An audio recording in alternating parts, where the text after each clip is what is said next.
ಓಂ ಶಾಂತಿ. ತಾರೀಕು 24/7/2026 ಪ್ರಾತಃ ಮುರಳಿ. ಮಧುರ ಮಕ್ಕಳೇ, ಈ ಮಹಾಭಾರತ ಯುದ್ಧದಲ್ಲಿ ಹಳೆಯ ವೃಕ್ಷವು ಸಮಾಪ್ತಿಯಾಗುವುದು. ಆದ್ದರಿಂದ ಯುದ್ಧಕ್ಕೆ ಮೊದಲೇ ತಂದೆಯಿಂದ ಪೂರ್ಣ ಆಸ್ತಿಯನ್ನು ಪಡೆದುಕೊಳ್ಳಿ. ಪ್ರಶ್ನೆ: ತಂದೆಗೆ ಮಾತೆಯರ ಸಂಘಟನೆ ಬೇಕು, ಆದರೆ ಆ ಸಂಘಟನೆಯ ವಿಶೇಷತೆ ಏನಿರಬೇಕು? ಉತ್ತರ: ಇಂತಹ ಸಂಘಟನೆ ಇರಲಿ. ಆತ್ಮಾಭಿಮಾನಿಯಾಗಿರುವ ಸಂಪೂರ್ಣ ಪುರುಷಾರ್ಥ ಮಾಡಬೇಕು. ಅವರಿಗೆ ಪಕ್ಕಾ ನಶೆ ಇರಲಿ. ನಾವು ಪಾವನರಾಗಿ ಪಾವನ ಪ್ರಪಂಚವನ್ನು ತಯಾರು ಮಾಡಬೇಕು, ಪತೀತರಾಗಬಾರದು. ಇಂತಹ ನಷ್ಟಮೋಹಿಗಳ ಸಂಘಟನೆ ಇದ್ದಾಗ ಚಮತ್ಕಾರ ಮಾಡಿ ತೋರಿಸಬಹುದು. ಯಾರಲ್ಲಿಯೂ ಸೆಳೆತ ಇರಬಾರದು. ಮೋಹದ ಸೆಳೆತವು ಬಹಳ ನಷ್ಟವನ್ನುಂಟು ಮಾಡುತ್ತದೆ. ಓಂ ಶಾಂತಿ. ಮಧುರಾತಿ ಮಧುರ ಮಕ್ಕಳಿಗೆ ಇದು ತಿಳಿದಿದೆ. ಮಧುರ ತಂದೆಯು ನಮ್ಮನ್ನು ಸ್ವರ್ಗವಾಸಿಗಳನ್ನಾಗಿ ಮಾಡಲು ಇಲ್ಲಿಗೆ ಬಂದಿದ್ದಾರೆ. ಇದು ಮಕ್ಕಳ ಬುದ್ಧಿಯಲ್ಲಿದೆ. ಪ್ರತಿಯೊಬ್ಬರಿಗೆ ಇದನ್ನು ತಿಳಿಸಬೇಕು. ನಾವಾತ್ಮರು ಈ ನೆನಪಿನ ಯಾತ್ರೆಯಿಂದಲೇ ಪವಿತ್ರರಾಗುತ್ತೇವೆ. ಎಷ್ಟು ಸಹಜ ಉಪಾಯವಾಗಿದೆ. ಕೇವಲ ತಂದೆಯನ್ನು ನೆನಪು ಮಾಡಬೇಕು. ಮಕ್ಕಳಿಗೆ ತಿಳಿದಿದೆ, ತಂದೆಯು 1 ಸೆಕೆಂಡಿನಲ್ಲಿ ಮುಕ್ತಿ, ಜೀವನ್ಮುಕ್ತಿಯ ಆಸ್ತಿಯನ್ನು ಕೊಡುತ್ತಾರೆ. ಈಗ ಎಲ್ಲರೂ ಜೀವನ ಬಂಧನದಲ್ಲಿದ್ದಾರೆ, ರಾವಣ ರಾಜ್ಯದ ಬಂಧನದಲ್ಲಿದ್ದಾರೆ. ಈ ಮಾತು ತಂದೆಗೆ ಗೊತ್ತು ಮತ್ತು ಮಕ್ಕಳಿಗೆ ಗೊತ್ತು, ಇನ್ಯಾರಿಗೂ ತಿಳಿದಿಲ್ಲ. ನೀವು ಮಕ್ಕಳಿಗೆ ಈ ನಿಶ್ಚಯವಿದೆ, ಬೇಹದ್ದಿನ ತಂದೆಯನ್ನು ನಾವು ನೆನಪು ಮಾಡುತ್ತೇವೆ ಅಂದ ಮೇಲೆ ಆತ್ಮಕ್ಕೆ ಆಂತರಿಕವಾಗಿ ಬಹಳ ಖುಷಿಯಾಗಿರಬೇಕು. ಯಾವ ತಂದೆಯನ್ನು ಅರ್ಧ ಕಲ್ಪದಿಂದ ನೆನಪು ಮಾಡುತ್ತಿದ್ದಿರೋ ಆ ತಂದೆಯು ಸಿಕ್ಕಿದರು ದುಃಖದಲ್ಲಿ ತಂದೆಯನ್ನು ಸ್ಮರಣೆ ಮಾಡುತ್ತಿರುತ್ತಾರೆ. ನೀವು ಸಹ ಸ್ಮರಣೆ ಮಾಡುತ್ತಿದ್ದಿರಿ. ಈಗ ನೀವು ದುಃಖಿಗಳಾಗಿ ಸ್ಮರಣೆ ಮಾಡುವುದಿಲ್ಲ. ಯಾರನ್ನು ಇಡೀ ಪ್ರಪಂಚವು ಸ್ಮರಿಸುತ್ತದೆಯೋ ಆ ತಂದೆಯು ಬಂದಿದ್ದಾರೆ. ಇದನ್ನು ನೀವು ತಿಳಿದುಕೊಂಡಿದ್ದೀರಿ. ತಂದೆಯು ಪದೇ ಪದೇ ತಿಳಿಸಿದ್ದಾರೆ, ನೀವು ಇಲ್ಲಿ ಕುಳಿತುಕೊಳ್ಳುತ್ತೀರೆಂದರೆ ಈ ರೀತಿ ತಿಳಿದುಕೊಳ್ಳಿ, ನಾವು ಆತ್ಮರಾಗಿದ್ದೇವೆ. ತಂದೆಯು ಪರಮಧಾಮದಿಂದ ಬಂದಿದ್ದಾರೆ. ಕಲ್ಪ ಕಲ್ಪವೂ ತಮ್ಮ ವಾಯ್ದೆಯ ಅನುಸಾರ ಬರುತ್ತಾರೆ. ತಂದೆಯದು ಇದು ಪ್ರತಿಜ್ಞೆಯಾಗಿದೆ. ಯಾವಾಗ ನೀವು ಕರೆಯುತ್ತೀರೋ ಮತ್ತು ಅರ್ಧ ಕಲ್ಪ ಪೂರ್ಣ ಆಗುವುದೋ ಆಗ ನಾನು ಬರಬೇಕಾಗುತ್ತದೆ. ಕಲಿಯುಗದ ನಂತರ ಸತ್ಯಯುಗ ಆಗಬೇಕು ಅಂದ ಮೇಲೆ ನಾವು ಬರಬೇಕಾಗುತ್ತದೆ. ಇದು ಸಂಗಮ ಯುಗವಾಗಿದೆ. ತಂದೆಯು ಬಂದಿದ್ದಾರೆಂಬುದು ಕೇವಲ ನೀವು ಮಕ್ಕಳಿಗೆ ತಿಳಿದಿದೆ. ನೀವು ಮಕ್ಕಳು ಸಹ ಸರ್ವಿಸ್ ಮಾಡುತ್ತೀರಿ. ದಿನ ಪ್ರತಿದಿನ ಪರಿಚಯ ಕೊಡುತ್ತಾ ಹೋಗುತ್ತೀರಿ. ಎಲ್ಲರಿಗೆ ತಂದೆಯ ಪರಿಚಯ ಸಿಗುತ್ತಾ ಹೋಗುತ್ತದೆ. ಇಲ್ಲಿ ನೀವು ಕುಳಿತಿದ್ದೀರಿ. ನಿಮಗೆ ತಿಳಿದಿದೆ, ಬೇಹದ್ದಿನ ತಂದೆಯಾದ ಶಿವ ತಂದೆಯು ನಮಗೆ ಪುನಃ ಬೇಹದ್ದಿನ ಆಸ್ತಿಯನ್ನು ಕೊಡಲು ಬಂದಿದ್ದಾರೆ.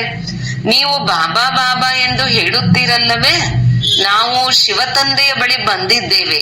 ಶಿವ ತಂದೆಯು ಹೇಳುತ್ತಾರೆ, ನಾನು ಕಲ್ಪದ ಹಿಂದಿನ ರೀತಿ ಸಾಧಾರಣ ತನುವಿನಲ್ಲಿ ಬಂದಿದ್ದೇನೆ. ಇದನ್ನು ಮರೆಯಬಾರದು. ಯಾವ ತಂದೆಯಿಂದ ಪತಿತರಿಂದ ಪಾವನರಾಗುತ್ತೀರೋ ಅಂತಹ ತಂದೆಯ ನೆನಪನ್ನೇ ಮಾಯೆಯು ಮರೆಸಿ ಬಿಡುತ್ತದೆ. ನಿಮಗೆ ತಿಳಿದಿದೆ, ಸರ್ವರ ಸದ್ಗತಿದಾತ ಒಬ್ಬರೇ ಸದ್ಗುರು ಆಗಿದ್ದಾರೆ. ಸಿಕ್ಕರೂ ಸಹ ಸತ್ ಶ್ರೀ ಅಕಾಲ್ ಎಂದು ಹಾಡುತ್ತಾರೆ. ಪತೀತ ಪಾವನನಿಗೆ ಸದ್ಗುರುವೆಂದು ಹೇಳಲಾಗುತ್ತದೆ. ಹೇ ಪತೀತ ಪಾವನ ಎಂದು ಕರೆಯುತ್ತಾರೆ. ಆತ್ಮವೇ ಕರೆಯುತ್ತದೆ.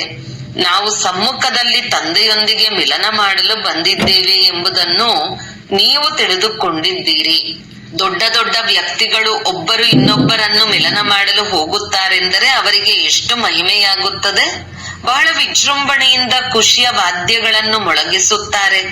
ಆದರೆ ಇಲ್ಲಿ ಗುಪ್ತ ವೇಷದಲ್ಲಿ ಯಾರು ಬಂದಿದ್ದಾರೆಂಬುದನ್ನು ಕೇವಲ ನೀವೇ ತಿಳಿದಿದ್ದೀರಿ. ಅವರಿಗೆ ದೂರ ದೇಶದ ಯಾತ್ರಿಕನೆಂದು ಕರೆಯಲಾಗುತ್ತದೆ. ನಾವಾತ್ಮರು ಪರಮಧಾಮದ ನಿವಾಸಿಗಳಾಗಿದ್ದೇವೆ. ಇಲ್ಲಿ ಯಾತ್ರಿಕರಾಗಿ ಪಾತ್ರವನ್ನು ಅಭಿನಯಿಸಲು ಬಂದಿದ್ದೇವೆ ಎಂಬುದನ್ನು ನೀವು ತಿಳಿದುಕೊಂಡಿದ್ದೀರಿ. ಯಾವ ಒಂದೊಂದು ಶಬ್ದ ತಂದೆಯು ತಿಳಿಸುತ್ತಾರೆಯೋ ಅದು ಪ್ರಪಂಚದಲ್ಲಿ ಯಾರಿಗೂ ತಿಳಿದಿಲ್ಲ. ನೀವೀಗ ತಂದೆಯಿಂದ ಕೇಳಿಸಿಕೊಳ್ಳುತ್ತಿದ್ದೀರಿ ಅಂದ ಮೇಲೆ ಅದನ್ನು ಬಹಳ ಚೆನ್ನಾಗಿ ಧಾರಣೆ ಮಾಡಿಕೊಳ್ಳಬೇಕು. ತಂದೆಯು ತಿಳಿಸುತ್ತಾರೆ, ನೀವೆಲ್ಲರೂ ಈ ಕರ್ಮಕ್ಷೇತ್ರದಲ್ಲಿ ಯಾತ್ರಿಕರಾಗಿದ್ದೀರಿ. ನಿಮಗೆ ತಿಳಿದಿದೆ, ನಾವು ಶಾಂತಿಧಾಮದ ನಿವಾಸಿಗಳಾಗಿದ್ದೇವೆ. ಈ ಸಾಕಾರ ಪ್ರಪಂಚದಲ್ಲಿ ಶಬ್ದದಲ್ಲಿ ಬರುತ್ತೇವೆ. ನಾವು ಶಾಂತಿಧಾಮದ ಯಾತ್ರಿಕರಾಗಿದ್ದೇವೆ. ಇಲ್ಲಿ 84 ಜನ್ಮಗಳ ಪಾತ್ರವನ್ನು ಅಭಿನಯಿಸುತ್ತೇವೆ. ಕೊನೆಗೂ ಇದು ಅಂತಿಮ ಸಮಯವಾಗಿದೆ. ಆದ್ದರಿಂದ ಹಳೆಯ ಸೃಷ್ಟಿಯನ್ನು ಹೊಸದನ್ನಾಗಿ ಮಾಡಲು ತಂದೆಯು ಬಂದಿದ್ದಾರೆ. ಇದನ್ನು ಸಹ ನೀವು ತಿಳಿದುಕೊಂಡಿದ್ದೀರಿ. ಶಿವ ತಂದೆಯು ಬ್ರಹ್ಮರವರ ಮೂಲಕ ಹೊಸ ಪ್ರಪಂಚದ ಸ್ಥಾಪನೆ ಮಾಡುತ್ತಾರೆ. ಈ ಚಿತ್ರವು ಸ್ಪಷ್ಟವಾಗಿದೆ. ಕೃಷ್ಣನ ಮೂಲಕ, ವಿಷ್ಣುವಿನ ಮೂಲಕ ಸ್ಥಾಪನೆ ಮಾಡುವುದಿಲ್ಲ. ತಂದೆಯು ಬ್ರಹ್ಮರವರ ಮೂಲಕ ಸ್ವರ್ಗವನ್ನು ರಚಿಸುವುದಕ್ಕಾಗಿಯೇ ಬರುತ್ತಾರೆ. ತಂದೆಯು ಸಾಧಾರಣ ತನುವಿನಲ್ಲಿ ಬಂದಿದ್ದಾರೆ. ಇದು ಪತೀತ ಪ್ರಪಂಚವಾಗಿದೆ. ಯಾರೊಬ್ಬರೂ ಪಾವನರಿಲ್ಲ. ಮೊದಲ ನಂಬರಿನ ಲಕ್ಷ್ಮೀನಾರಾಯಣರು ಸಹ ಪತೀತರಾಗುತ್ತಾರೆ. ಯಾರು ಪಾವನರಾಗಿದ್ದಿರೋ ಅವರು ಇಡೀ ವಂಶಾವಳಿ ಸಹಿತವಾಗಿ ಎಲ್ಲರೂ ಸಹ ಪತೀತರಾಗಿದ್ದಾರೆ. ನಾವು ಯಾರು ದೇವಿ ದೇವತಾ ಧರ್ಮದವರಾಗಿದ್ದೆವೋ ಅವರು ಈಗ ಶೂದ್ರ ಧರ್ಮದವರಾಗಿ ಬಿಟ್ಟಿದ್ದೇವೆ. ಬಲೆ ಅಮೆರಿಕ ಮುಂತಾದ ದೇಶಗಳಲ್ಲಿ ದೊಡ್ಡ ದೊಡ್ಡ ಸಾಹುಕಾರರಿದ್ದಾರೆ. ಆದರೆ ಸತ್ಯಯುಗದ ಮುಂದೆ ಅಮೆರಿಕ ಏನೇನೂ ಇಲ್ಲ. ಇವೆಲ್ಲವೂ ಕೊನೆಯಲ್ಲಿಯೇ ಆಗಿವೆ. ಇದು ಅಲ್ಪ ಕಾಲದ ಆಡಂಬರವಾಗಿದೆ. ವಿನಾಶವಂತೂ ಆಗಲೇಬೇಕು. ನೀವು ಮಕ್ಕಳಿಗೆ ಬಹಳ ನಶೆ ಇರಬೇಕು. ಯಾವ ತಂದೆಯು ನಮ್ಮನ್ನು ಸ್ವರ್ಗದ ಮಾಲೀಕರನ್ನಾಗಿ ಮಾಡುತ್ತಾರೆಯೋ ಅವರನ್ನು ನಾವು ಮಕ್ಕಳು ನೆನಪು ಮಾಡದೇ ಇರುವುದು ಎಷ್ಟು ಆಶ್ಚರ್ಯಜನಕ ಮಾತಾಗಿದೆ. ಮಾಯೆಯು ನೆನಪು ಮಾಡಲು ಬಿಡುವುದಿಲ್ಲ. ಬಾಬಾ ಮಾಯೆಯು ನಮ್ಮನ್ನು ನೆನಪು ಮಾಡಲು ಬಿಡುವುದಿಲ್ಲವೆಂದು ನೀವು ಹೇಳುತ್ತೀರಿ. ಅರೆ, ಯಾವ ತಂದೆಯು 21 ಜನ್ಮಗಳಿಗಾಗಿ ನಿಮ್ಮನ್ನು ಸ್ವರ್ಗದ ಮಾಲೀಕರನ್ನಾಗಿ ಮಾಡುತ್ತಾರೆಯೋ ಅವರನ್ನೇ ನೀವು ನೆನಪು ಮಾಡಲು ಸಾಧ್ಯವಿಲ್ಲವೇ? ಪ್ರಜೆಗಳು ಸಹ ಸ್ವರ್ಗದ ಮಾಲೀಕರಾಗುತ್ತಾರಲ್ಲವೇ? ಎಲ್ಲರೂ ಸುಖಿಯಾಗಿರುತ್ತಾರೆ. ಈಗಂತೂ ಎಲ್ಲರೂ ದುಃಖಿಗಳಾಗಿದ್ದಾರೆ. ಪ್ರಧಾನಮಂತ್ರಿ, ರಾಷ್ಟ್ರಪತಿ ಮೊದಲಾದವರಿಗಂತೂ ಹಗಲು ರಾತ್ರಿ ಚಿಂತೆ ಇರುತ್ತದೆ. ಯುದ್ಧ ಇತ್ಯಾದಿಗಳಲ್ಲಿ ಎಷ್ಟೊಂದು ಮಂದಿ ಸಾಯುತ್ತಿರುತ್ತಾರೆ. ನೀವು ತಿಳಿದುಕೊಂಡಿದ್ದೀರಿ, ಮಹಾಭಾರತ ಯುದ್ಧವು ಪ್ರಸಿದ್ಧವಾಗಿದೆ. ಆದರೆ ಅದರಲ್ಲಿ ಏನಾಗಿತ್ತು ಎಂಬುದು ಯಾರ ಬುದ್ಧಿಯಲ್ಲಿಯೂ ಇಲ್ಲ. ತಂದೆಯು ನಿಮಗೆ ಬುದ್ಧಿಯಲ್ಲಿ ಕೂರಿಸಿದ್ದಾರೆ. ಮಹಾಭಾರತ ಯುದ್ಧದಲ್ಲಿ ಎಷ್ಟೊಂದು ಮಂದಿ ಮರಣ ಹೊಂದಿದರು. ಎಷ್ಟು ದೊಡ್ಡ ಮನುಷ್ಯ ಸೃಷ್ಟಿಯಾಗಿದೆ. ಆತ್ಮಗಳದು ವೃಕ್ಷವಿದೆ. ವೃಕ್ಷವು ಮೊದಲು ಹೊಸದಾಗಿರುತ್ತದೆ ಮತ್ತು ಬಹಳ ಚಿಕ್ಕದಾಗಿರುತ್ತದೆ. ನಂತರ ವೃದ್ಧಿಯಾಗುತ್ತಾ ಹೋಗುತ್ತದೆ. ನಿಮಗೆ ತಿಳಿದಿದೆ, ಮೊದಲು ದೇವಿ ದೇವತಾ ಧರ್ಮವಿದ್ದಾಗ ಎಷ್ಟು ಚಿಕ್ಕ ವೃಕ್ಷವಿತ್ತು. ಆದಿ ಸನಾತನ ದೇವಿ ದೇವತಾ ಧರ್ಮವಿತ್ತು. ಈಗ ಎಷ್ಟೊಂದು ವಿಭಿನ್ನ ಧರ್ಮಗಳಿವೆ. ಈ ಮಹಾಭಾರತ ಯುದ್ಧದ ಮೂಲಕ ಇವೆಲ್ಲದರ ವಿನಾಶ ಆಗುವುದು. ಆದರೆ ಈ ಜ್ಞಾನವು ಯಾರಲ್ಲಿಯೂ ಇಲ್ಲ. ಇದು ಅದೇ ಮಹಾಭಾರತ ಯುದ್ಧವಾಗಿದೆ ಎಂದು ಬಲೆ ಹೇಳುತ್ತಾರೆ. ಆದರೆ ಇದರಿಂದ ಏನಾಗುವುದು ಎಂಬುದನ್ನು ತಿಳಿದುಕೊಂಡಿಲ್ಲ. ನೀವೀಗ ಬೆಳಕಿನಲ್ಲಿದ್ದೀರಿ. ನಿಮಗೆ ತಿಳಿದಿದೆ ಈಗ ವಿನಾಶವಾಗುವುದು. ಆದ್ದರಿಂದ ಮಹಾಭಾರತ ಯುದ್ಧಕ್ಕೆ ಮೊದಲೇ ನಮ್ಮ ಆಸ್ತಿಯನ್ನು ಪಡೆದುಕೊಳ್ಳಬೇಕು. ಮಾತು ಬಹಳ ಸಹಜವಾಗಿದೆ. ಪವಿತ್ರರಾಗಿ ಮತ್ತು ತಂದೆಯನ್ನು ನೆನಪು ಮಾಡಿ. ಅನೇಕ ಕನ್ಯೆಯರ ಮೇಲೆ ಅತ್ಯಾಚಾರಗಳಾಗುತ್ತವೆ. ಒಬ್ಬರು ಇನ್ನೊಬ್ಬರನ್ನು ರಕ್ಷಣೆ ಮಾಡಲು ನೀವು ಮಾತೆಯರ ಸಂಘಟನೆ ಇರಬೇಕು. ಆದರೆ ಅವಶ್ಯಕವಾಗಿ ಆತ್ಮಾಭಿಮಾನಿಯಾಗಬೇಕು. ನಾವು ಖಂಡಿತ ಪಾವನರಾಗಬೇಕೆಂಬ ಪಕ್ಕಾ ನಶೆ ಇರಬೇಕು. ಈ ನಶೆಯಲ್ಲಿ ಇರುವವರೇ ತಿಳಿಸಬಲ್ಲರು. ನಾವು ತಂದೆಯನ್ನು ನೆನಪು ಮಾಡಬೇಕು, ಪವಿತ್ರರಾಗಬೇಕು. ನಾವು ಸ್ವದರ್ಶನ ಚಕ್ರಧಾರಿಗಳಾಗಿದ್ದೇವೆ ಎಂಬ ನಶೆಯಂತೂ ಇರಬೇಕು. ನಾವು ರಚಯಿತ ತಂದೆ ಮತ್ತು ರಚನೆಯ ಚಕ್ರವನ್ನು ತಿಳಿದುಕೊಂಡಿದ್ದೇವೆ. ನಾವೀಗ ತಂದೆಯಿಂದ ಹೊಸ ಪ್ರಪಂಚ, ಸತ್ಯುಗದ ಆಸ್ತಿಯನ್ನು ಪಡೆದುಕೊಳ್ಳಬೇಕು. ನಾವು ಹೇಗೆ 84 ಜನ್ಮಗಳನ್ನು ಪಡೆದುಕೊಳ್ಳುತ್ತೇವೆ ಎಂಬುದನ್ನು ತಿಳಿಸುತ್ತಾ ಇರಿ. ತಂದೆಯು ಹೇಳುತ್ತಾರೆ, ನನ್ನನ್ನು ನೆನಪು ಮಾಡಿದರೆ ನಿಮ್ಮ ಪಾಪಗಳು ನಷ್ಟವಾಗುತ್ತದೆ. ಪಾವನರಂತೂ ಅವಶ್ಯಕವಾಗಿ ಆಗಬೇಕು. ಪಾವನರು ಎಂದರೆ ಪವಿತ್ರರು. ಕಾಮ ಮಹಾಶತ್ರುವಾಗಿದೆ. ನಾವು 84 ಜನ್ಮಗಳ ಚಕ್ರವನ್ನು ಪೂರ್ಣಗೊಳಿಸಿದೆವು. ಈಗ ತಂದೆಯಿಂದ ಆಸ್ತಿಯನ್ನು ಪಡೆಯಬೇಕು. ತಂದೆಯು ತಿಳಿಸುತ್ತಾರೆ, ನನ್ನನ್ನು ನೆನಪು ಮಾಡಿದರೆ ನಿಮ್ಮ ವಿಕರ್ಮಗಳು ವಿನಾಶವಾಗುತ್ತದೆ. ನೀವಿಲ್ಲಿ ರಿಫ್ರೆಶ್ ಆಗುವುದಕ್ಕೆ ಬರುತ್ತೀರಿ. ತಂದೆಯಾದ ನನ್ನನ್ನು ನೆನಪು ಮಾಡಿರಿ. ನನ್ನಿಂದ 21 ಜನ್ಮಗಳ ಆಸ್ತಿಯನ್ನು ಪಡೆದುಕೊಳ್ಳಬೇಕು. ಯಾರಲ್ಲಿಯೂ ಮೋಹದ ಸೆಳೆತ ಇರಬಾರದು. ನಷ್ಟ ಮೋಹಿಯಾಗಬೇಕು. ಈ ಶರೀರದಲ್ಲಿಯೂ ವ್ಯಾಮೋಹ ಇರಬಾರದು. ಇದಂತೂ ಹಳೆಯ ಚರ್ಮವಾಗಿದೆ. ಆದರೆ ಈ ಶರೀರದ ಮೂಲಕವೇ ವಿದ್ಯೆಯನ್ನು ಓದಬೇಕು. ಆದ್ದರಿಂದ ಇದನ್ನು ಸಂಪಾಲನೆ ಮಾಡಬೇಕು. ಕಾಯಿಲೆಯಾದಾಗ ಇದಕ್ಕೆ ತೇಪೆಯನ್ನು ಹಾಕಬೇಕಾಗುತ್ತದೆ. ಏಕೆಂದರೆ ನಿಮಗೆ ತಿಳಿದಿದೆ, ಇದು ಬಹಳ ಹಳೆಯ ಶರೀರವಾಗಿದೆ. ಇದಕ್ಕೆ ಏನಾದರೊಂದು ಆಗುತ್ತಲೇ ಇರುತ್ತದೆ. ಆತ್ಮಕ್ಕೆ ದುಃಖವಾಗುತ್ತದೆ. ನಿಮಗೆ ತಿಳಿದಿದೆ, ಈಗಂತೂ ಈ ಶರೀರವನ್ನು ಬಿಡಬೇಕಾಗಿದೆ. ಯೋಗ ಬಲದಿಂದ ಇದನ್ನು ತಣಿಸಬೇಕು. ತಂದೆಯನ್ನು ನೆನಪು ಮಾಡುತ್ತಾ ಇರಬೇಕು. ತನ್ನನ್ನು ಆತ್ಮ ಎಂದು ತಿಳಿದು ತಂದೆಯನ್ನೇ ನೆನಪು ಮಾಡಿದರೆ ಸಾಕು. ಮತ್ಯಾವುದೇ ಲೌಕಿಕ ಸಂಬಂಧಗಳು ಸಹ ನೆನಪಿಗೆ ಬರಬಾರದು. ನಾನು ದೇಹ ಅಲ್ಲ, ಆತ್ಮನಾಗಿದ್ದೇನೆ. ತಂದೆಯು ತಿಳಿಸುತ್ತಾರೆ, ನಾನು ನೀವು ಆತ್ಮರಿಗೆ ಆಸ್ತಿಯನ್ನು ಕೊಡಲು ಬಂದಿದ್ದೇನೆ. ನಾನು ದೇಹ ಅಲ್ಲ, ಆತ್ಮ ಆಗಿದ್ದೇನೆ. ತಂದೆಯು ತಿಳಿಸುತ್ತಾರೆ, ನಾನು ನೀವು ಆತ್ಮರಿಗೆ ಆಸ್ತಿಯನ್ನು ಕೊಡಲು ಬಂದಿದ್ದೇನೆ. ಆತ್ಮವು ಪವಿತ್ರವಾದರೆ ನಂತರ ಅದಕ್ಕೆ ಒಳ್ಳೆಯ ಶರೀರವೇ ಸಿಗುತ್ತದೆ. ನೀವು ತಿಳಿದುಕೊಂಡಿದ್ದೀರಿ, ಈಗ ನಾವಾತ್ಮರು ಪಾವನರಾಗಬೇಕು. ನಾವು ಪಾವನರಿದ್ದಾಗ ಲಕ್ಷ್ಮೀನಾರಾಯಣರಂತೆ ಇದ್ದೆವು. ಲಕ್ಷ್ಮೀನಾರಾಯಣರು 84 ಜನ್ಮಗಳನ್ನು ಪಡೆದುಕೊಂಡಿದ್ದಾರೆ. ಇಡೀ ಸೂರ್ಯವಂಶಿ ರಾಜಧಾನಿಯ 84 ಜನ್ಮ ಪಡೆದುಕೊಂಡಿದ್ದಾರೆ. ಚಂದ್ರವಂಶೀಯರಿಗೆ 84 ಜನ್ಮಗಳೆಂದು ಹೇಳುವುದಿಲ್ಲ. ಯಾರು ಸೂರ್ಯವಂಶೀಯರಲ್ಲಿ ಮೊಟ್ಟ ಮೊದಲು ದಾಸಿ ಆಗುವರೋ ಅವರು ತ್ರೇತಾದಲ್ಲಿ ಬಂದ ನಂತರ ಸ್ವಲ್ಪ ವಿಶ್ರಾಂತಿಯನ್ನು ಪಡೆಯುತ್ತಾರೆ. ಅವರದು 84 ಜನ್ಮಗಳೆಂದು ಹೇಳಬಹುದು. ರಾಜ, ರಾಣಿ, ಪ್ರಜೆ ಯಾರಲ್ಲಿ ದಾಸಿ ಮೊದಲಾದವರು ಸೂರ್ಯವಂಶದಲ್ಲಿ ಬರುವರೋ ಅವರೇ 84 ಜನ್ಮಗಳನ್ನು ಪಡೆದುಕೊಳ್ಳುತ್ತಾರೆ. ಹೀಗೆ ತಮ್ಮೊಂದಿಗೆ ಮಾತನಾಡಿಕೊಳ್ಳಿ. ನಾವು ಹೇಗೆ 84 ಜನ್ಮಗಳನ್ನು ಪಡೆದುಕೊಳ್ಳುತ್ತೇವೆ ಎಂಬುದನ್ನು ವಿಚಾರ ಸಾಗರ ಮಂಥನ ಮಾಡಬೇಕು. ಎಷ್ಟು ಸಾಧ್ಯವೋ ಅಷ್ಟು ತಂದೆ ಮತ್ತು ಆಸ್ತಿಯನ್ನು ನೆನಪು ಮಾಡುತ್ತಾ ಇರಿ. ನಡೆಯುತ್ತಾ ತಿರುಗಾಡುತ್ತಾ ಈ ರೀತಿ ತಿಳಿದುಕೊಳ್ಳಿ, ನಾವು ತಂದೆಯ ಮಕ್ಕಳಾಗಿದ್ದೇವೆ. ಯಾರಾದರೂ ಸಿಗಲಿ, ಅವರಿಗೆ ತಂದೆಯ ಪರಿಚಯ ಕೊಡಬೇಕು. ಈ ಚಿತ್ರಗಳಲ್ಲಿ ಸಂಪೂರ್ಣ ಜ್ಞಾನವಿದೆ. ಎಲ್ಲವನ್ನೂ ತಿಳಿಸಬೇಕು. ತಂದೆಯು ಬ್ರಹ್ಮಾರವರ ತನುವಿನಲ್ಲಿ ಬಂದಿದ್ದಾರೆ. ನಾವೆಲ್ಲರೂ ಬ್ರಹ್ಮ ಕುಮಾರ ಕುಮಾರಿಯರಲ್ಲವೇ? ನಾವು ಬಿಕೆಗಳನ್ನು ಸ್ವರ್ಗದ ಮಾಲೀಕರನ್ನಾಗಿ ಮಾಡಲು ತಂದೆಯು ಬಂದಿದ್ದಾರೆ. ಎಲ್ಲ ಆತ್ಮಗಳ ತಂದೆಯು ಒಬ್ಬರೇ ಆಗಿದ್ದಾರೆ. ನಾವು ಬ್ರಹ್ಮ ಕುಮಾರ ಕುಮಾರಿಯರಾಗಿದ್ದೇವೆ.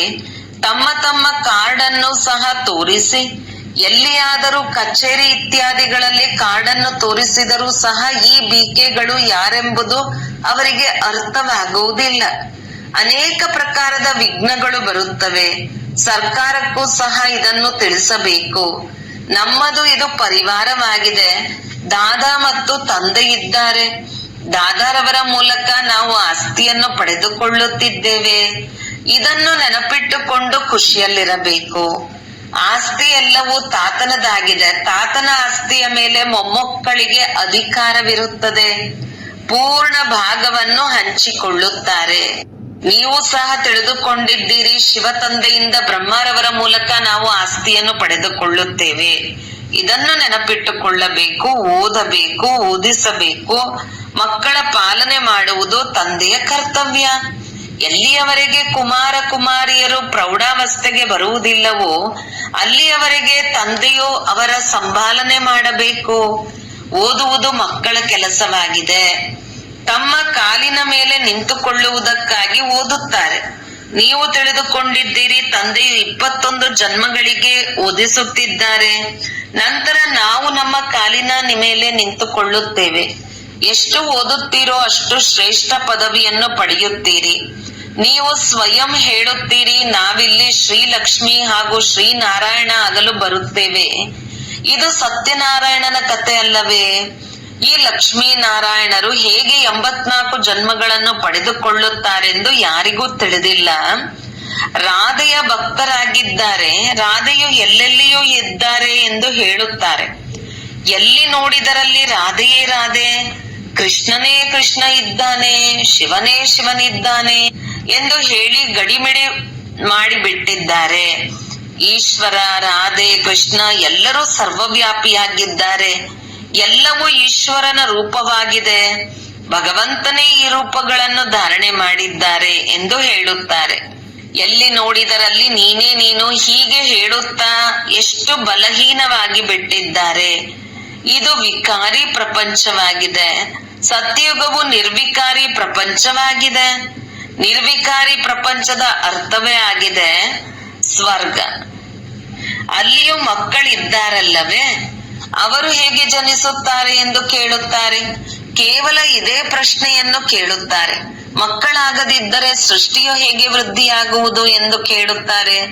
ಪ್ರತಿ ವರ್ಷದ ಜನಗಣತಿಯನ್ನು ತೆಗೆಯುತ್ತಾರೆ. ಜನಸಂಖ್ಯೆಯು ಎಷ್ಟು ಹೆಚ್ಚಾಯಿತು ಎಂದು. ಆದರೆ ಇಷ್ಟು ಮಂದಿ ಸತ್ತರೆಂದು ತಿಳಿಸುವುದಿಲ್ಲ. ಅಂದಾಗ ನೀವು ಮಕ್ಕಳು ಮೊದಲು ತಮ್ಮ ಕಲ್ಯಾಣ ಮಾಡಿಕೊಳ್ಳಬೇಕು. ಮೊದಲು ನಾನು ಆತ್ಮನಾಗಿದ್ದೇನೆ ಎಂಬ ನಿಶ್ಚಯ ಮಾಡಿಕೊಳ್ಳಿ. ಜೊತೆಗೆ ತಂದೆಯನ್ನು ನೆನಪು ಮಾಡಬೇಕು. ಅಂತ್ಯಕಾಲದಲ್ಲಿ ಯಾರು ನಾರಾಯಣನನ್ನು ಸ್ಮರಿಸಿದರೋ ಅವರಿಗೆ ಅಂತಹ ಜನ್ಮವೇ ಸಿಕ್ಕಿತು. ನಾರಾಯಣನನ್ನು ಸ್ಮರಿಸಬೇಕೆಂದು ಈ ಶಬ್ದವನ್ನು ತಪ್ಪಾಗಿ ಬರೆದಿದ್ದಾರೆ. ಅಂತ್ಯಕಾಲದಲ್ಲಿ ಯಾರು ಶಿವನನ್ನು ಸ್ಮರಿಸಿದರೋ, ಅದೇ ಚಿಂತೆಯಲ್ಲಿ ಯಾರು ಸತ್ತರೋ ಅವರು ಸ್ವರ್ಗದ ನಾರಾಯಣನಾದರು.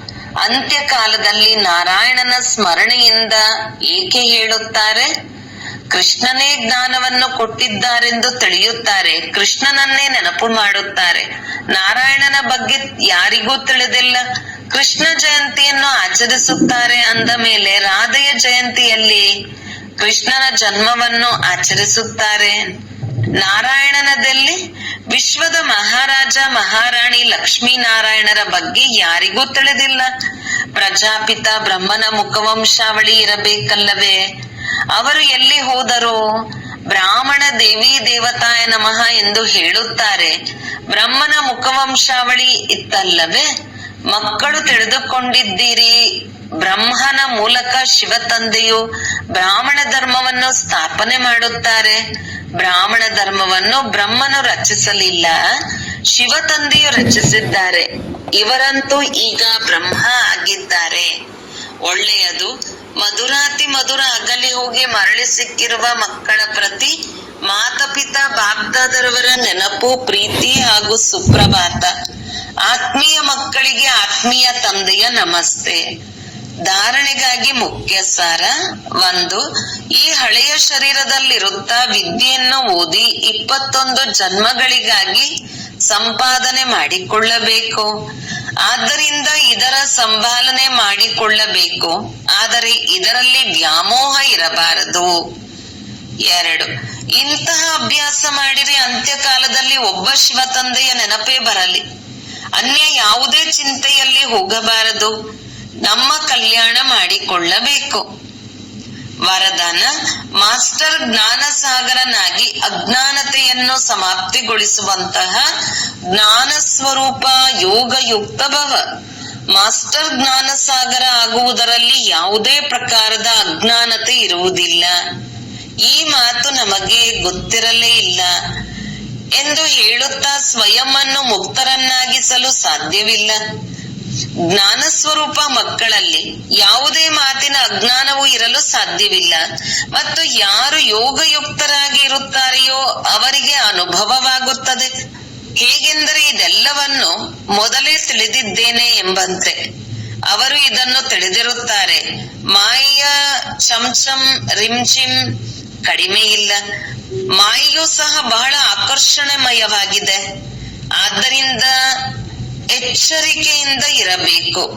ಯಾರು ಮಾಯೆಯ ಬಗ್ಗೆ ಎಲ್ಲಾ ರೂಪಗಳಿಂದ ತಿಳಿದುತ್ತಾರೆಯೋ ಅವರಿಗೆ ಸೋಲುಂಟಾಗುವುದು ಅಸಂಭವ. ಸ್ಲೋಗನ್. ಯಾರು ಸದಾ ಪ್ರಸನ್ನ ಚಿತ್ತರು ಆಗಿದ್ದಾರೆ ಅವರೆಂದಿಗೂ ಪ್ರಶ್ನ ಚಿತ್ತರಾಗಲು ಸಾಧ್ಯವಿಲ್ಲ. ಅವ್ಯಕ್ತ ಸೂಚನೆ. ಜ್ವಾಲಾ ಸ್ವರೂಪ ಸ್ಥಿತಿಯಲ್ಲಿರುತ್ತಾ ಶಕ್ತಿಶಾಲಿ ನೆನಪಿನ ಅನುಭವ ಮಾಡಿ. ಯೋಗದಲ್ಲಿ ಸದಾ ಲೈಟ್ ಹೌಸ್ ಮೈಟ್ ಹೌಸ್ ಸ್ಥಿತಿಯ ಅನುಭವ ಮಾಡಿ. ಜ್ಞಾನದ ಲೈಟ್ ಆಗಿದೆ ಮತ್ತು ಯೋಗದ ಮೈಟ್ ಆಗಿದೆ. ಜ್ಞಾನ ಮತ್ತು ಯೋಗ ಎರಡೂ ಶಕ್ತಿಗಳು ಲೈಟ್ ಮತ್ತು ಮೈಟು ಸಂಪನ್ನವಾಗಿರಲಿ. ಇದಕ್ಕೆ ಹೇಳಲಾಗುತ್ತದೆ ಮಾಸ್ಟರ್ ಸರ್ವಶಕ್ತಿವಾನ್. ಇಂತಹ ಶಕ್ತಿಶಾಲಿ ಆತ್ಮರು ಯಾವುದೇ ಪರಿಸ್ಥಿತಿಯನ್ನು ಸೆಕೆಂಡಿನಲ್ಲಿ ಪಾರು ಮಾಡುವರು, ಸಮಯವನ್ನು ತೆಗೆದುಕೊಳ್ಳುವುದಿಲ್ಲ. ಓಂ ಶಾಂತಿ.